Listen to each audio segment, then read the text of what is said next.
Hello and welcome to another lesson on soundproofing and room acoustics. Today is something special. This is something I've never done before.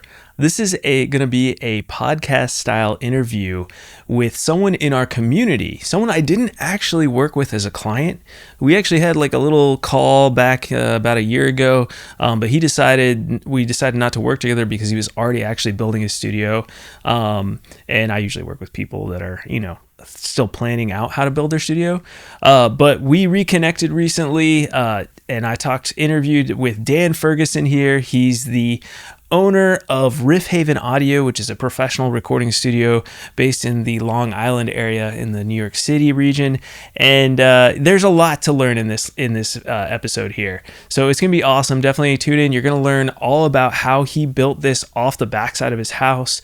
You're going to learn about some of the trials and tribulations, some of the roadblocks he hit doing it all himself, and you're going to learn how he acoustically treated it. You're going to see some of the background and some of the B-roll that he sent me of the studio build. So it's going to be really, really awesome. Definitely stick around. Before we jump in, as always, I want to give you guys a free resource. This is my free soundproofing workshop. You can download it right away. Just go to soundproofyourstudio.com/workshop, and you can watch it right away. It's 45 minutes of in-depth teaching about soundproofing. All right, without further ado, let's jump in to this episode with Dan Ferguson of Riff Haven Audio. I think you guys are going to love this one. Oh, and quick disclaimer, I totally amateured my audio. I don't know what happened, but my routing, I've recently changed my setup. I think my routing was a little off, so my audio is not as good as his. His audio is fantastic. I apologize up front. I'm going to try to clean it up in post, but yeah, it happens. All right, let's dive in. Basically the way I like to do these things, I've actually never done one with someone I haven't worked with technically. Yeah. So this will be a new territory and we're just going to see how it goes. Sure. But before we even start, you did watch some of my channel, right? A lot. We had a clarity call back in the day, right? We did. Yeah. I think it ended up not being a good fit because I'd already started the process. I had broken ground. Yeah. But very much like yourself, I was on a couple Facebook groups for, producers, a couple for studio builders and stuff and acoustics and things. And somebody private messaged me on the side and was like, dude, don't do anything until you buy this book. And he sent me a link to Rod Gervais's book. Yeah. And the first time I read it, I didn't understand any of it. And it took me reading the thing cover to cover 7 times. I remember I was on a flight home from Florida. We were visiting relatives. And that was the last time I read it. I was like, all right, I think I'm ready to get this thing started now. Didn't like completely have my head wrapped around the whole thing. But then shortly after that, I found your YouTube page. And as soon as you referenced that book, I was like, all right, I know this guy is bringing good information. So your content absolutely helped. It was crucial to this build because, it almost seemed like there was a couple times where I was running into a problem and like that week you released a video on exactly the problem that I was running into. I was like, is there a hidden camera in here or something? Like it We was were like on that perfect timing. wavelength. Yeah. Yeah. Yeah. We were mind melding. Yeah, that's awesome to hear. And I like one of the reasons I wanted to do this was that I get feedback from people who like are watching the channel and like making studios. And I'm like, man, there's a whole community out here that I don't get to see behind the scenes. So it's just super cool that, we connected over Instagram, right? And Yeah. and then got back right into it. And then booked this podcast. But like just so by the way, we are rolling. This is the podcast. Yeah. So No we worries. just right into it. But what I wanted to say was, you're in the studio right now for people who are watching on YouTube. It looks sick. Honestly, I'm kind of Thank you. jealous of all the custom acoustics you have behind you. Um, Yeah, it was cool. That was on a different YouTube channel. That was Acoustics Insider, Yesko Lohan. I know him well. Yeah. Yeah. So I took his course and built all the ones that are behind me are 50% diffusion, 50% absorption. And what you can't see in front of me is the corners are floor to ceiling, bass traps, and then The listening position has got the same absorption, and above me, I have two clouds, 8-inch ceiling clouds that have recessed hi-hats in them. So the whole ceiling is with the exception of like a foot on either side is a giant bass trap, which is the room sounds awesome. So the acoustics part of it was like step two after the actual build happened. Yep. But but yeah, it came out awesome, and the acoustic stuff, I didn't anticipate how long it was going to take to build all those traps and all the treatment, but it was definitely worth it. Yeah, yeah. Well, I mean, when you're building it all yourself, it's a lot of work, right? I mean, Yeah, yeah, you DIY'd this thing really well, which I think a lot of people would be interested in learning about, right? sure. Um, and just so they get an idea, I guess first your check out your YouTube channel. I mean your Instagram because it's super cool. Do you want to? You can plug it right now. Sure, we're at Riff Haven Audio, Riff Haven Audio. And trying to spread the word that this place exists, because that's step two now. I've been working as a producer, engineer, mixer for a bunch of years. But now this is, we've been open since September, and it's now it's the juggling act between working on audio and getting the word out there that this place is here. I'm on Long Island, New York, and would just love to see local musicians, or even not local musicians, anybody that's interested in making awesome music. I just want to help people take their vision and make it as good as it could possibly be. So yeah, it's trying to keep people up to date on what we're doing here with all the music, and also gonna spread some insight into how this place was built, because it's quite an undertaking, and it was a lot of fun, but it was a lot of work. Oh yeah, we'll get into that for sure. And then just so people know, you primarily do heavy music, but I guess you're doing all genres too. Yep. Yeah, heavy music is my wheelhouse, I guess, but I've done country songs, I've done hip hop, I've done pop, I've done indie music. So, I know everybody says that they listen to everything, but I legitimately Yeah, listen to everything. If you hit shuffle on my Spotify, you'd have a bunch of different genres melted together. So, you know, yeah, just like any producer, it's all about, having good tastes, and when the music comes through your filter, that's what lends itself to bringing artist vision to life. yeah. That's awesome. My Spotify is like all like instrumental folk now, and I'm like, dang it. I need to Hey man. I need to broaden my horizons a little bit. Yeah. The algorithm has pegged me. But yeah, so let's talk about the space too. So what size is the studio, the finished dimensions of your studio? The finished dimensions are, it's about 12 and a half feet wide by about 15 and a half feet long. And then the ceiling is sloped.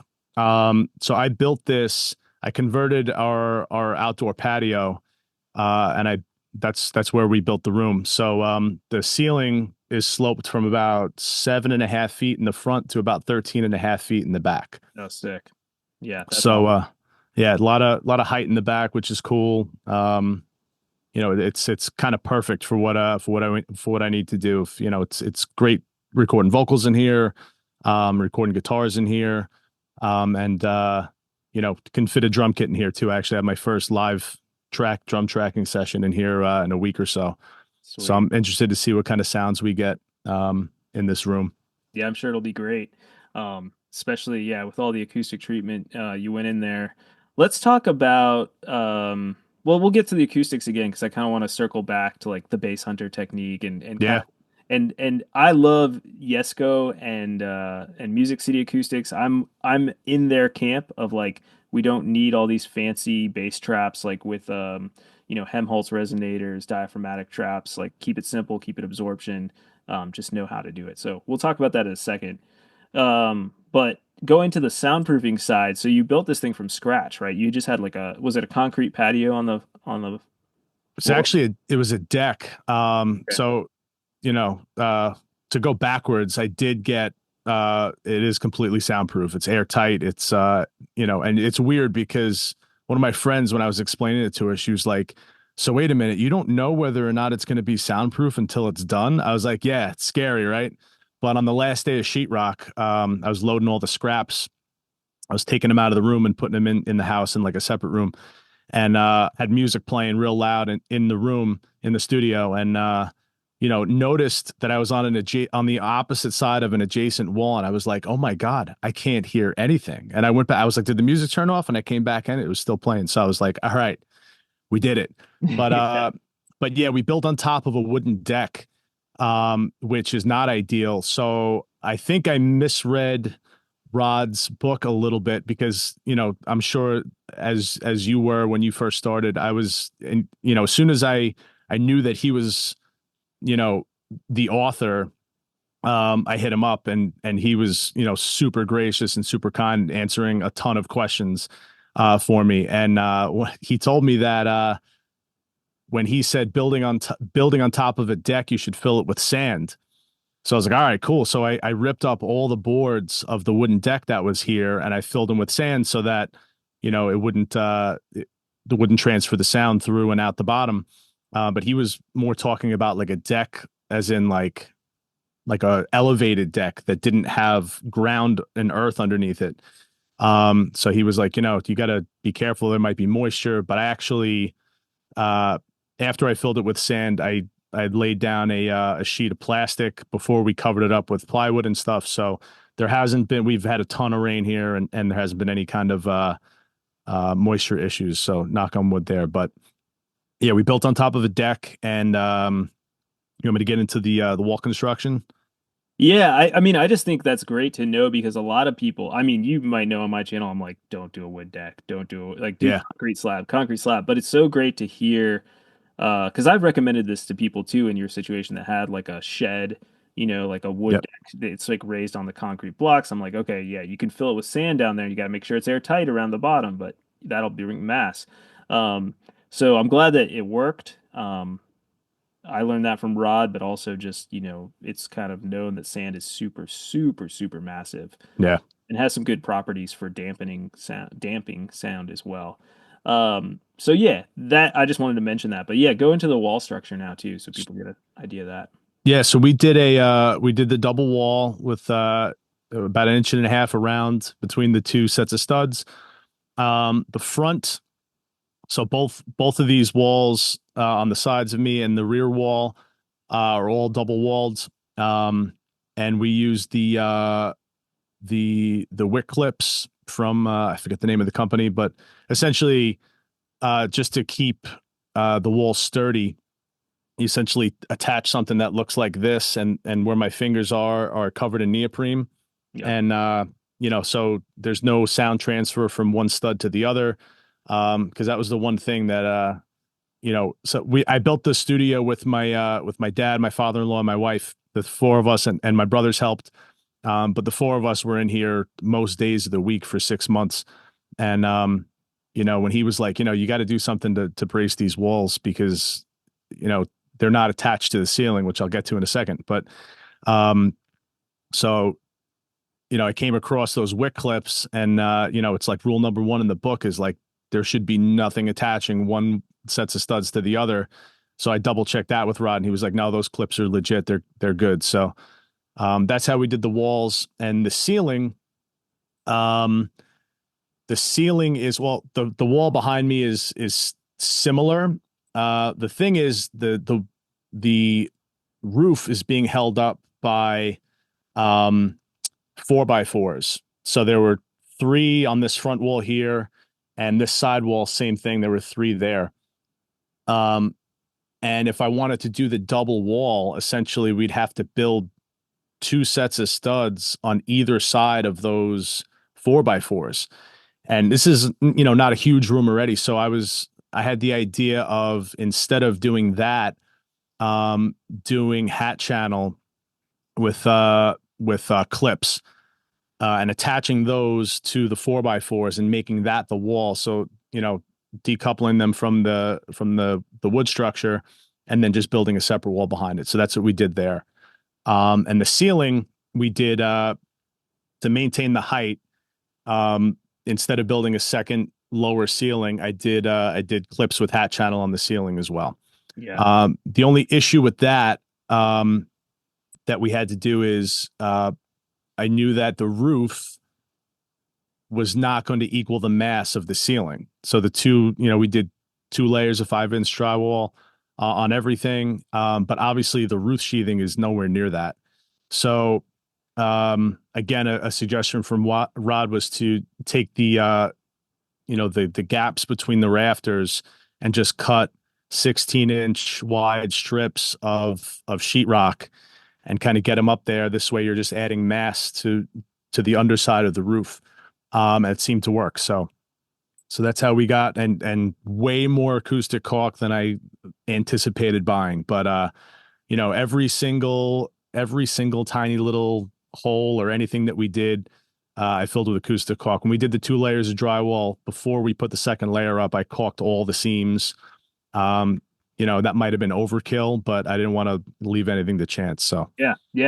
You can never have enough acoustic caulking, when you're doing this stuff. 100%. Yeah, it's true. I tend to just tell people to do the final layer, but it can't hurt. Like, because if one layer fails, you've got a second layer, and there's some people that are adamant about like tons of it everywhere, even underneath the studs. It's kind Yeah, of crazy. I tend to be like, hey, our budgets are tight enough as is. Let's reduce the labor costs a sure. little bit. I have done with success putting drywall again, a Rod. I learned that from Rod's book as well. I've heard people say they don't believe in it because they said sound still transfers through the studs in between adding the drywall layers. But I've had enough people also say it does work that I'm kind of like, yeah, let's do it if we have to. Yeah. Did you guys think about one thing I like to do with my designs is just add 2 layers of 23 30 seconds OSB on the outside. So 2 layers of 23 30 seconds on the outside walls and on the roof. It gets everything nice and heavy, and that way you balance out. Did you guys think about that, or just decide Now, to do it? we did drywall on the inside and the exterior. I did the math of plywood. So 2 walls, the wall here and the wall behind me, are shared with the house. Oh, okay. So the other side of those are drywall. So equal, no problem there. But the wall in the front of the studio and the wall over here, that's exterior. So I did the math. We ended up going with, I think, 2 layers of 1/2 inch plywood, and then we didn't do vinyl siding or anything like that. We actually did what's it called? It's essentially plywood that looks like barnwood, Oh, nice. which is essentially another layer of 1/2 inch drywall, a 1/2 inch plywood. So when I did all that math, it ended up, I'm not sure if I get my measurements right, but when I did the math, it was equal. Yeah, that's all you got to look at. So when I did my studio, I didn't even think about it. I just got lucky. We did like basically 3/4 inch OSB sheathing, which is super heavy, pain in the butt to hang, and then I did hardy plank cement board. So Right. that weighs roughly the same weight as 5/8 inch drywall. So I just got super lucky. Yeah. Didn't even think about it and was like, oh, yep, that's smart to think about that. So, anyways, so yeah, that kind of covers a lot of the design, but then you also have your HVAC design. It looks like you have a little mini split above the door there behind you, I for do. heating and cooling, right? Yeah, I Uh, did a Daikin. It's more than I need for the room. It's been awesome. It keeps it cool in the summer. I'm on Long Island, so we got a big change in temperature here. And so far in the winter, it's been nice and cozy in here. oh yeah. But I will say, admittedly, I did not. If I could go back in time and change one thing, it would be to incorporate the air handler before constructing the walls. So I know you said on your channel that you went about a year or so without the air handler installed, correct? And you did it after the fact? Yeah, when you say air handler, you mean the The ventilation. ventilator, yeah. Yeah, I did. I went a whole year, and it just like was eating me up, especially as I was like trying to grow the channel, and I was like, man, I did it wrong. How can I teach other people and not do it right? Yeah, So yeah. I actually contacted Rod, and we've exchanged emails throughout the years. Again, I agree he's great, and I actually hired him to design the baffle boxes because at the time I was like, I was like, I don't know exactly how I want to do this. And it was really cool to hire Rod, learn, see that it works, and then I have since then created many baffle box designs on my own. But yeah, I got to thank Rod for kind of that first push Yeah. into the unknown when you cut a 1 by 1 foot hole in your wall and you're like, is this a good idea? Like, Oh yeah. I don't think so. And then you do it and you're like, sweet, it worked. Awesome. Okay, great. Yeah. So there is that fear factor for me, which I'm sure people can relate to. Yeah, definitely. So that's the last step here. Actually, there's this one other last little thing I got to finish in here, but the air handler is not installed yet. So it's I have my CO2 monitor in here, and it gets it's crazy how fast it creeps up. It's comforting to know that you're not going to get to the level of any kind of you know health hazards, Yeah. unless you're spending a week in here without leaving. Yeah. And honestly, with the temperature change, like it's 70 degrees in here, and outside in New York right now, it's probably in the high 30s. Mhm. So, if I open the door for 5, 6 minutes, it drops right back down into the green. So no Yeah. worries. But as soon as the weather warms up, that's the first thing on my to-do list is get that ventilator installed. Yeah, yeah. And did you what was the reason? I'm so glad you said this first of all because you saying this is like what I try to teach constantly. Yeah. I have my CO2 meter here like a total nerd. Clearly you do too. Yep. Until you see it, like I'll forget to turn my ERV on some days. And I'll be like, "Oh," and I look at the CO2 levels and I'm like, "Jesus, it's like double what it's normally is?" Yeah. So it really does work. Yeah. Even when I have like and I'll say that this was a downside to my original design, but like, and Rod did this. No shade on him, but we could have also done it a little bit wrong with like too much friction in the ducting. So like your ERV system, you want to keep that friction low because if I get two, three, four people in here, it still creeps up more than it should. Uh, Guy. so that's another aspect of the design is I've learned you want to over design your ERV because you can never have enough fresh air. Uh, Sure. so that's kind of something, whereas it's different than oversizing your HVAC unit, where you don't necessarily want to do that.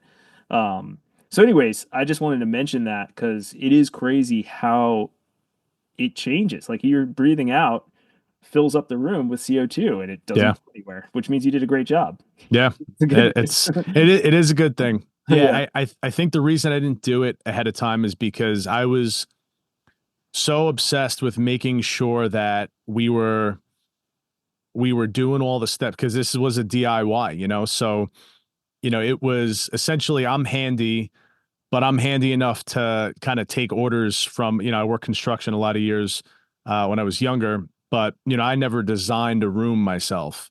My father-in-law has and my dad has, and my wife is kind of in the same boat as me. She's super handy. So I was kind of relying on the two elder statesmen to be like, all right, here's how the room is getting built. And I'd be like, okay, yeah, but we can't do this because it breaks rule number one. So it was kind of like and to their credit, they were awesome. They were super understanding of like this room has to be done a certain way. Now, like, okay, you could design how we're doing this set of studs. You could, how the floor has got to go. How, all that stuff was all them. But it was my job to be like, but we can't do it like this so it was a lot of work around. So I was so consumed with, making sure we didn't break any rules that I guess I was just like, all right, I'll worry about the air handler later. I guess hearing that, number, like I said, you're not going to run yourself into a health risk. So I knew I could get to work right away. Um, and also the fact that you can do it after the fact, it's just a little bit more difficult. That made me be like, I'll worry about that later, which, if I had a little bit more guidance, I think, yeah, I 100% would have done it while we were framing. It would have made, things a lot easier. Yeah, I was, just to tell my story, when I built my studio, I also got some bad advice from one of the companies I was buying the acoustic clips and stuff from, the green glue at the time, which I don't really recommend anymore. I was using Rod's book, but I was also using them as like this crutch to be like, hey, because you know what it's like. When you've never done this, you're just like, I am so scared. Yeah. The whole time you're so scared. And those guys said, hey, just open the door. Just open the door. And like you said, it works when the temperature differential is huge, but it's in Nashville, we have these beautiful springs and falls where it's perfect Yeah. 72 degrees, and Yep. there was no air exchange. Plus you in Nashville in the summertime, you've got like a million mosquitoes, a ton of bugs. Yeah. You can't just leave your door open. So I ended up getting like a screen and it was just like a mess. Yep. And so having the ERV system now and the ducting, it's just once you realize how to do it, like once you've done it a couple times, you're like, oh, this isn't so bad. But like you said, you need that guidance. Like you can't figure it out. That's a complex thing to figure out on your own. For Um, sure. so yeah, but good for you to say you're going to do it, and I think you'll love the difference that it makes. Yeah, I think so too. It's going to be scary punching a hole in the wall. I was nervous enough putting a hole in one of the walls just to, run a snake Yeah, through the wall. And, that what was crazy about that. So like on the other side of the room behind me was like a little hallway that was leading out to the patio. And when we were building this room, which was obvious, I got to give her credit. This was my wife's idea, is building the room here, because I was doing house calls. I was like going to clients' houses. I didn't have a home base to operate out of, yeah, and rent is insane on Long Island. So she was like, "Why don't you just convert the patio?" I was like, "Then we don't have a patio." And she's like, "So what? Just build the studio." And I was like, yeah. You got an "All awesome right, wife. I really do. I really, really do." Yeah. But when we were building it, I was like, "Are we using that hallway for anything?" And she's like, "Do you need it?" I was like, "It would be awesome if I could have it." And she's like, "Yeah, do it." So I ended up. It's super small. It's like 3 feet wide by about 8 feet long, and I'm using that as like an ISO cab room. So I got guitar amplifier heads in here, and I had Redco Audio build me a custom mic box so I could run um, two speaker cables, four XLR connections, and I put an Ethernet connection as well in case I ended up getting one of those Dynamounts one day. Yeah. But so I have, the speaker cabs in a separate room from the studio. That room also got all the same treatment. It's completely soundproof. And then, the mics return to the preamps here, and then I could listen to the guitar sounds out of my studio monitors rather than having to put on headphones every time, and you're not always getting the right tones that you want because you can't, you want to listen to on what you're making all your judgment calls anyway. So, that's actually the last thing I have to do is beef up the door, because the door in there is a single door, so I had to go with the super door, which I haven't put on the steel and the extra plywood yet. Yeah. So that's the last thing for that room. Awesome, man. Yeah, yeah, good luck. The super door too, if there's anything, the steel works pretty well. We did that in one build. Obviously, lead, if you want to work with lead, works Right. great, but it's lead. Yep. And then MDF. MDF is pretty heavy too, so keep that in mind. Yeah. That's something it weighs 3 pounds per square foot instead of so you could do like MDF MLV and then you get up to 5 pounds per square foot. Yeah. Thin. I don't know. There's just different materials you can always think of. Sure. Steel is freaking heavy and thin. Yeah. It works pretty Yes. well. Yeah. I was actually planning on doing a super door in the main room as well. So, there's no windows in here. And there's only one door, and it's not connected to the house. So there's only one way in and one way out. And it's to the exterior. And I had planned on doing a super door until, you released the video that, said you were doing double doors. Yeah. Yeah. And I kind of, I watched that a bunch of times, and, talked it over with, my father-in-law. And I was like, I never built a door like this. What do you think we should do? And he's like, if double door is an option, it's going to be easier to build.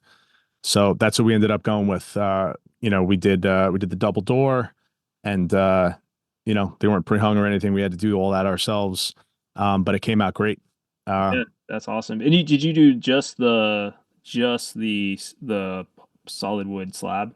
Yeah, inch and Or- three quarter, Yeah.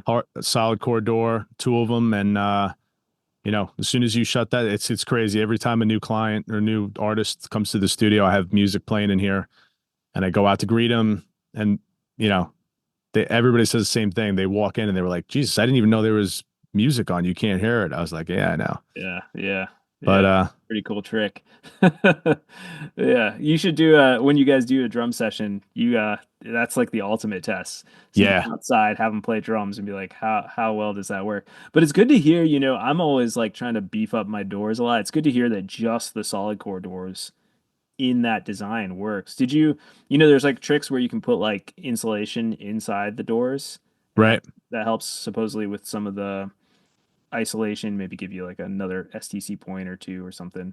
Did you guys do that at all or? No, we just used the two doors. Again, I ran this one by Rod, and he was like, usually if you got an inch and three quarter solid core door, that's more than enough you're gonna need. So I rolled with that and just made sure that we did a really good job on the seals. So Yeah. we used the what's the company called? That's the seals you recommended on your page. Um, and then I got a sec. Yeah. What? Say it again. I'm always changing my seals, but at Okay. the time it's probably Zero International was one of the ones Yes. Yep. So recommending. we, so we did those, and then we did a second set of of seals outside that on the door jamb. We got them from the hell's the name of the company? Can't remember. This is also fresh in my mind a couple months ago. Yep. But anyway, we ended up buying the it's like aluminum, and then it's got the rubber on the outside. So those went on the door jamb. So now each door has two sets of seals, Yeah. and we have one on the floor plate as well. So sound's not escaping through the door for sure. Yeah, that's the key. It'll blow people away. Like if you have even a minute crack in the door, like you're gonna hear birds. You're gonna Yep. hear those high frequencies.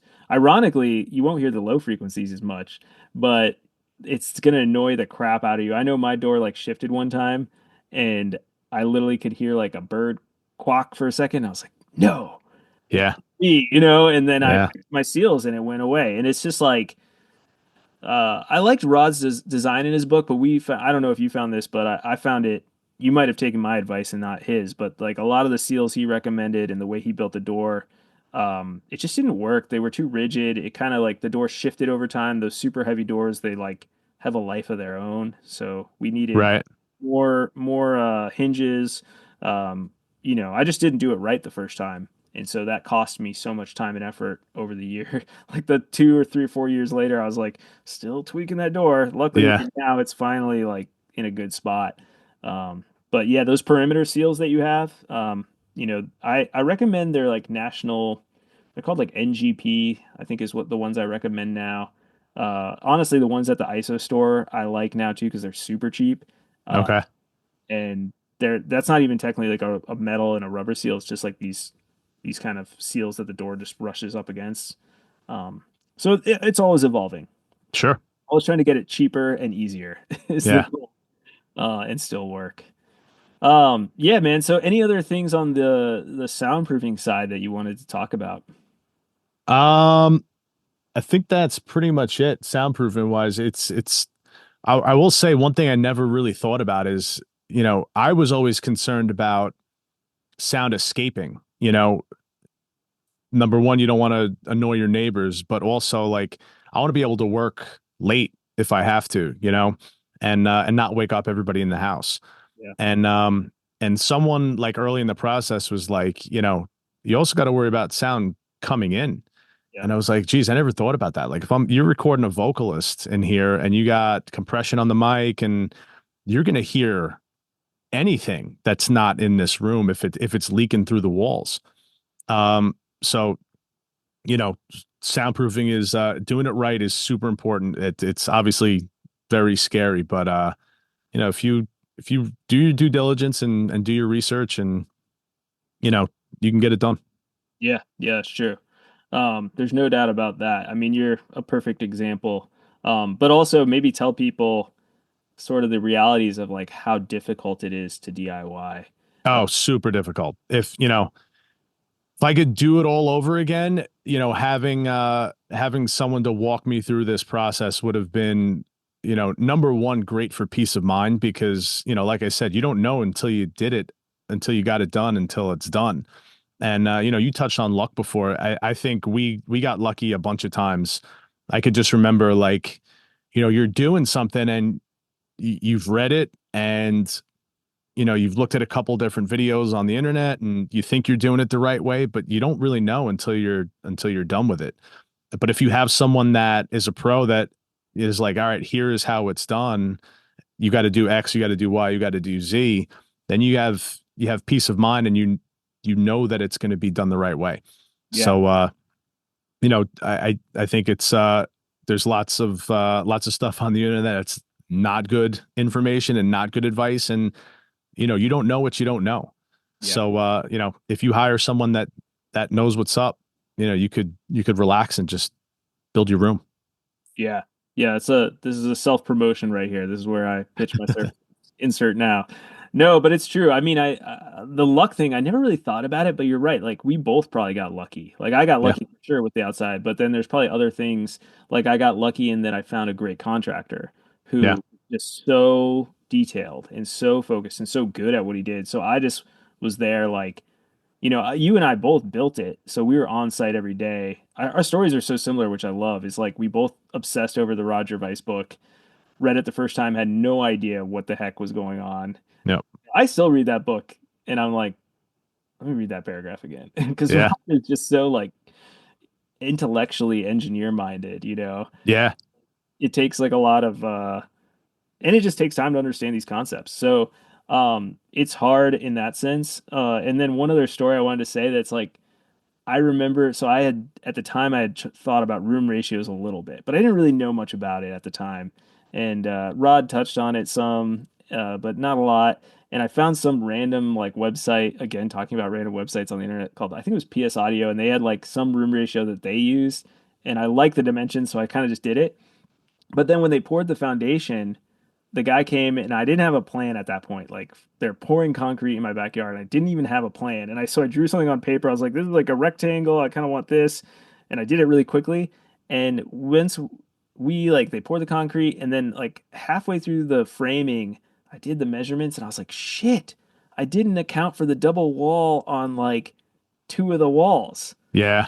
So like I was like so it just like hurt me so much that I like had messed up my room ratios. In retrospect, I think the ratios are actually still somewhat intact because it was like two of the walls, but still it proves the point that like I was rushed, I didn't know what I was doing. We make mistakes. It's fine. It's in the end, but it's not as good as it could have been. Right. So yeah, I would have hired someone if I had not been so freaking stubborn and Yeah. self-motivated. Yeah. I got really lucky in that, my wife is super handy. She built half this house. And you know, my dad and my father-in-law super knowledgeable and, experienced in construction. So, if I didn't have the help around me, my cousin did all the electric. He's a union electrician. So I got really lucky with the people around me. And not only the fact that they're super knowledgeable and experienced, but that they were willing to come out and do it with me. So I think that's where I was most fortunate in this is the people that I had at my disposal to make this vision come to life. Yeah, man. That's awesome. Well, I would think we can wrap this up pretty much now. The acoustics we talked about a little bit. I just want to hammer home the point that like the type of acoustics you have in there is great for home studios. Like you don't there's people contacting me constantly about like, building crazy bass traps and things like that. And what do you have to say about that, especially with the Yesko background and his philosophy on room acoustics? I think what I took away, which I recommend his course for anybody that's doing this kind of thing. It's a great. He does a great job of explaining the way acoustics work, helping you understand it, and not making it sound like a different language. It's very detailed, but also very digestible. And what I took away from it is by building these types of bass traps, 8 inches thick with an 8-inch air gap off the wall, is where you're getting the most bang for your buck.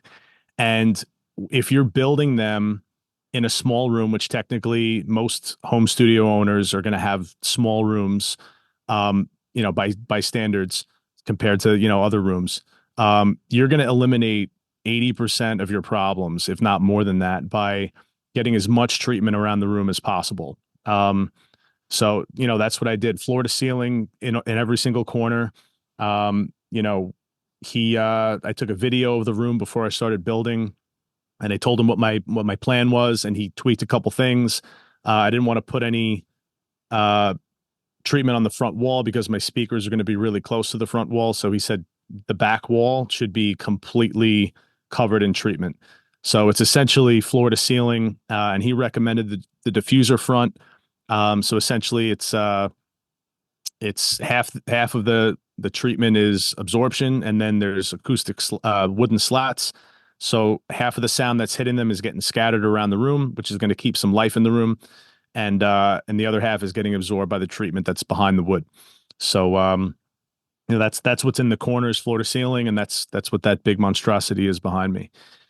Same kind of deal. And, like I said, in the room, it sounds awesome. So, mission accomplished there. Yeah. And then those panels, those super cool ones with like the slits and for those listening and not watching, it's like, kind of reminds me of like GAK acoustic stuff, like with the holes. Did you build those? I did not build those. I actually, when I first started building the room, I was on Reverb late one night, like you do, and you're scrolling and looking, oh, this is cool. And then somebody was selling these, and he had built them, and I was like, these are really cool looking, and I'm gonna need these, so I'm gonna get them now. And honestly, in retrospect, they're only like 1.5 or 2 inches, so for absorption, they're not really doing much. They're right on the wall. At that thickness, you're only really doing anything with really high frequencies, which are not usually the problem in small rooms. So I put them on the walls. They're acting more as just to eliminate smooth surfaces, to get rid of flutter echo and stuff like that. So I had some space on the walls over here and some space on the door. So I just kind of tried to eliminate as many flat surfaces on the walls that existed. Yeah. That's awesome. Yeah, and I love that you're mentioning, a lot of people want to buy these thin panels, but, I don't know what Yesko says, but I think we're probably on the same line here. Like 4 inches of thickness gets you down to about 125 hertz. And then the air gap behind it can get you even lower. So the more space you can get your panels off the wall, and also increase the thickness of the insulation, and then using the right insulation that has good absorption coefficients, all that stuff plays into overall absorption in the room. And I just it's so good to see that. I rarely see people doing that, so it's so awesome that you worked with Yesko. And I love also the diffusion slats that aren't even. A lot of people put these even wood slats, and I'm like, man, that doesn't really work as well as doing a ratio that's very specific mathematically to help with actual diffusion. So good on you. Thank you. Yeah, I said it, man. I'm only doing this once. I'm not building another one of these. So yeah, I'm doing it right. Right on. That's awesome. Well, let's wrap this up, Dan. It's been awesome, man. I'm so glad we got to do this. Hopefully the first of more of these. If other people have built studios watching my channel or other channels, and have studios they want to share, I think this is a cool learning experience for a lot of people. And yeah, tell them one more time, like, where they can reach out to you and check out your studio. Yeah. At Riff Haven Audio is the on Instagram, or you can go to www.riffhavenaudio.com. That's where we're at. And also wanted to thank you, Wilson, man. Your content was great. It was vital to getting this room finished and as quality as it came out. So hats off to you, man. We appreciate the content. I speak for all my fellow DIY studio designers. Yeah. Appreciate the info, man. That's awesome. Well, thank you, Dan. Sweet. Well, we'll end there. All right. What'd you guys think? Was that a great little DIY studio that he built? He's open for business, as he said. Definitely check out at Riff Haven Audio on Instagram. Dan is a super cool guy, super nice guy. I guarantee you're going to get great results working with him. So definitely hit him up if you're in that area. I think he's also doing remote work. So just giving a big shout out to him and his studio. If you guys are continuing to learn, definitely, again, check out that soundproofing workshop. Just go to soundproofyourstudio.com/workshop. You can sign up and watch it right away. And for those of you who might be like, hey, after watching this video, I don't know if I want to DIY it all myself. that's cool. I actually offer services. I am a studio designer based out of Nashville, Tennessee. For those of you who don't know, I'm Wilson Harwood, and I would be happy to see if we're a good fit. You can always sign up for a Soundproof Clarity call on my website at soundproofyourstudio.com and talk with me for 30 minutes, just going over your roadblocks, what you're dealing with, and seeing if we're a good fit to work together. All right, until next week. Thank you all so much for being here. Thanks for liking. If you're on the podcast, thanks for leaving a review and subscribe, like all that good stuff. And leave comments with questions or thoughts. And I'll see you all next week.